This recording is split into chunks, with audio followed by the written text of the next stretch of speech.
Berita terkini.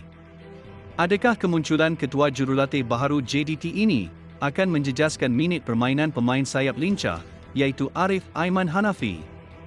Itulah persoalan yang telah timbul di kalangan peminat bola sepak tanah air, terutamanya kepada peminat JDT. Situasi siapakah pemilihan pemain yang bakal digunakan oleh Hector Bidoglio telah bermain di dalam fikiran penyokong seketika ini. Ianya berlaku selepas Harimau Selatan melantik ketua jurulatih baharu bagi menggantikan Benjamin Mora. Hal ini terjadi apabila ketua jurulatih baharu ini sedang dalam proses mengenali kesemua pemain yang ada di dalam skuad JDT. Mungkin ianya tugas yang sukar buat Hector Bidoglio kerana beliau perlu mengenali kesemua pemain JDT dalam masa terdekat. Ditambah pula dengan penampilan pertama Bidoglio membimbing pasukan JDT dalam pusingan kalah mati ACL, sudah pasti ianya adalah tugas yang sangat berat baginya jika beliau tidak mengenali kesemua pemain yang ada.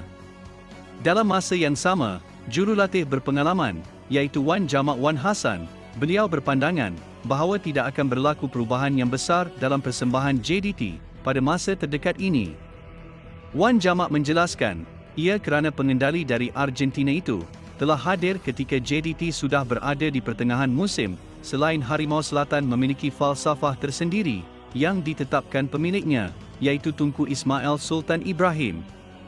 Katanya, cabaran terbesar buat Bidoglio dan JDT ketika ini adalah di pentas Liga Juara-Juara Asia, ACL, yang mana skuad itu akan berdepan kelab Jepun dalam peringkat kalah mati, 19 Ogos depan. Pada saya, dekat JDT ini tak ada kemungkinan, kerana semuanya berjalan dengan baik, sebab mereka masih diuruskan oleh Tunku Ismail. Jadi, sesiapa pun yang masuk JDT, kena beri prestasi terbaik. Setiap jurulatih ada falsafah dia, walaupun staf kejurulatihan, serta pemilik kelab yang akan menentukan segalanya. Saya melihat cabaran yang akan datang, hanya bermain di ACL. Saya rasa dalam kancah liga tempatan tak banyak cabaran besar buat mereka. Jika bermain di peringkat ACL, kita tahu pasukan yang berada di sana sudah mempunyai nama dan yang terbaik. Dan yang terakhir, JDT cipta satu lagi sejarah baru untuk musim ini. 7 daripada 12 pasukan Liga Super sudah mengharungi 12 perlawanan bagi musim ini, manakala 4 lagi pasukan beraksi 13 kali.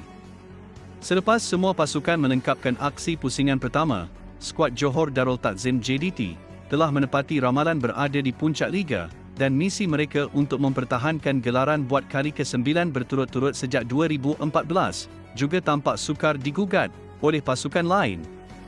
Skuad Harimau Selatan yang mengumumkan Bidoglio selaku pengendali baharu skuad itu kemarin kini sedang mengumpul 32 mata dan kurang satu perlawanan daripada pasukan tangga kedua, iaitu Sabah FC, yang mengumpul 28 mata selepas 13 aksi. Menurut statistik, jumlah mata itu adalah rekod tertinggi yang berjaya dilakar JDT bagi 12 perlawanan awal liga sejak 2013. Tidak termasuk musim 2020, yang mana saingan hanya berlangsung satu pusingan atau hanya 11 perlawanan susulan pandemik COVID-19. Rekod itu telah menyaksikan JDT memperbaiki pencapaian pada tahun 2016 dan 2019, yang mana mereka hanya mengumpul 30 mata dalam 12 perlawanan awal liga. Tahun ini juga adalah musim keempat Harimau Selatan kekal rekod tanpa kalah sepanjang pusingan pertama. Berdasarkan rekod, JDT berjaya melakukan sebanyak 32 jaringan dan hanya 6 kali bolos setakat ini. Mana tidaknya, kesemua pemain yang berada di dalam skuad JDT telah mempamerkan aksi yang konsisten di dalam setiap perlawanan. Jadi, tidak hairan jika mengapa ramai yang sudah menjangka Harimau Selatan akan terus menguasai kejuaraan Liga Nombor 1 dalam Malaysia.